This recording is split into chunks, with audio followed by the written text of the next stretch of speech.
our first concern is preventing injury or loss of life.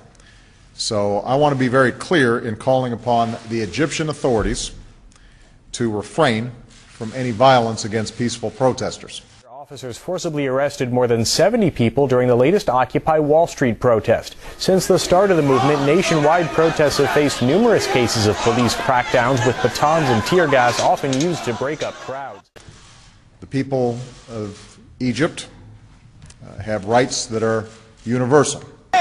Since September, some 6,700 Americans protesting against economic inequality and corporate greed have been arrested and silenced.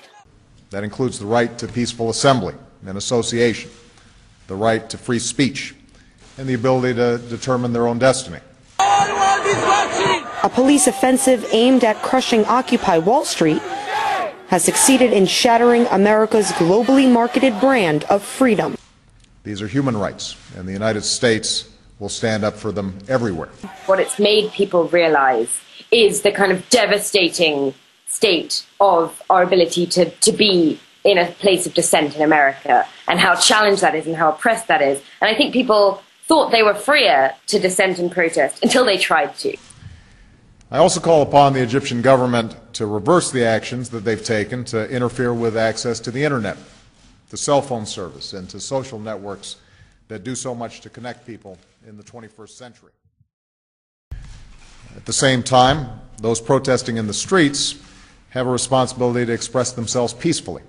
The Federal Restricted Buildings and Grounds Improvement Act, known as H.R. 347, is a law most Americans don't know about, but you don't have to do a lot to feel its force. We represent people who are charged with felony offenses solely because they put up posters, they put up signs asking people to join in demonstrations, and they've been arrested by the police, detained, held on $25,000 bail, and charged with felonies. Violence and destruction will not lead to the reforms that they seek. U.S. lawmakers are tightening up. Recent act amendments include prohibiting protests around the White House and broader language to make arrests and prosecution easier. I think that this is a specific response to sort of the fear that we are actually going to be effective in, transforming the political landscape. But we've also been clear that there must be reform. Political, social, and economic reforms that meet the aspirations of the Egyptian people. Katie Davison was arrested twice last year while taking part in legal, non-violent Occupy Wall Street demos in New York. I feel like we are living in an authoritarian government. Here we sort of sprinkled democratic, words all over everything as if, we have all these freedoms that we actually don't. A new reality where it's feared that just about any American engaging in political protests can be prosecuted. It's an outrageous affront to civil liberties and the First Amendment. And I personally have been arrested several times protesting that have been misdemeanors and now would be a felony. And it's just unconscionable that that the Congress passed. In the absence of these reforms, grievances have built up over time. America's Congress, notoriously known for its bickering, ironically reached consensus when it came to clamping down on constituents.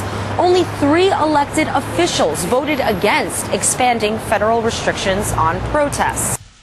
When President Mubarak addressed the Egyptian people tonight, he pledged a better democracy and greater economic opportunity. I just spoke to him after his speech, and I told him he has a responsibility to give meaning to those words, to take concrete steps and actions that deliver on that promise. Violence will not address the grievances of the Egyptian people. While U.S. leaders can't resolve issues like national debt and homelessness, they're all on the same page when it comes to how to handle all those citizens flooding the streets to demand change and accountability. And suppressing ideas never succeeds in making them go away. What's needed right now are concrete steps that advance the rights of the Egyptian people, a meaningful dialogue between the government and its citizens, and a path of political change that leads to a future of greater freedom and greater opportunity and justice for the Egyptian people. Now, ultimately, the future of Egypt will be determined by the Egyptian people. And I believe that the Egyptian people want the same things that we all want: a better life for ourselves and our children, and a government that is fair and just and responsive. While U.S. leaders can't resolve issues like national debt and homelessness, they're all on the same page when it comes to how to handle all those citizens flooding the streets to demand change and accountability. Now, going forward, this moment of volatility has to be turned into a moment of promise.